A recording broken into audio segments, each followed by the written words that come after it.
Bonjour, Gérard Collard 2.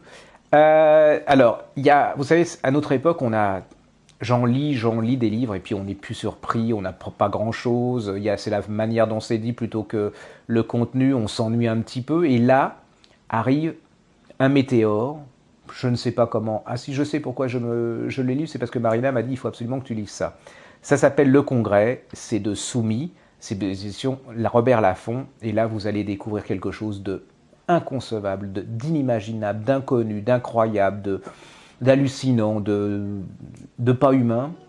Nous sommes en 1685 à Versailles.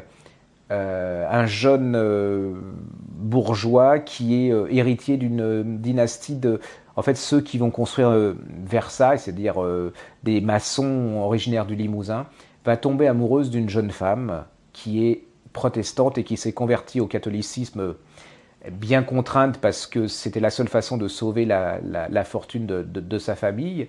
Et il va décider de se marier avec cette jeune femme. Le problème, c'est qu'à Versailles, dans sa famille, il y a une autre jeune femme qui veut prendre sa place et la fortune et l'héritage. Et qu'est-ce qu'elle va faire? Je vous la fais courte. Elle va faire un procès à cet homme pour impuissance. C'est-à-dire que c'est inconcevable à notre époque, mais elle va dire, voilà, cet homme s'est marié avec cette femme et c'est un faux mariage, il n'est pas puissant, il ne consomme pas. Il va arriver. Eh bien, comment on va déterminer la puissance de cet homme ou la consommation de ce mariage? On va tout simplement, ils vont passer les deux devant des juges, des chirurgiens, des médecins, des curés qui vont alors déterminer si ce type est un véritable homme. Vous avez des scènes abominables, vous avez, c'est l'impudeur à l'état pur, c'est un lynchage, une sorte de lynchage. Et comme on ne peut pas déterminer, si vraiment il peut ou il ne peut pas, on va le condamner au Congrès. Et qu'est-ce que c'est que le Congrès? Eh bien, c'est très simple. Vous prenez le Palais des Sports de Paris ou Bercy, vous prenez ces deux personnes et on va les obliger à se pénétrer et à consommer l'acte sexuel devant tous les gens pour prouver qu'ils sont vraiment, il est puissant.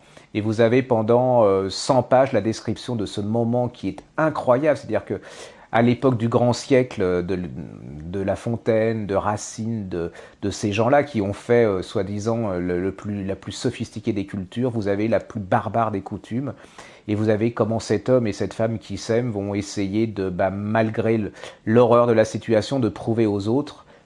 Et là va commencer un des grands livres de cette année, une des grandes révélations. Il n'y a même pas à se poser de la question, il faut vous précipiter sur ce livre.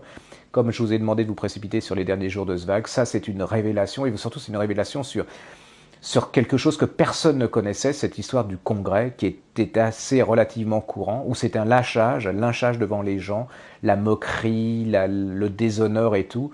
Vous allez savoir comment ça va se finir, vous allez savoir comment on peut briser deux êtres humains. Je vous en dis pas plus parce que on peut rien dire. Lisez ce bouquin, ça s'appelle Le Congrès chez Laffont de Soumis.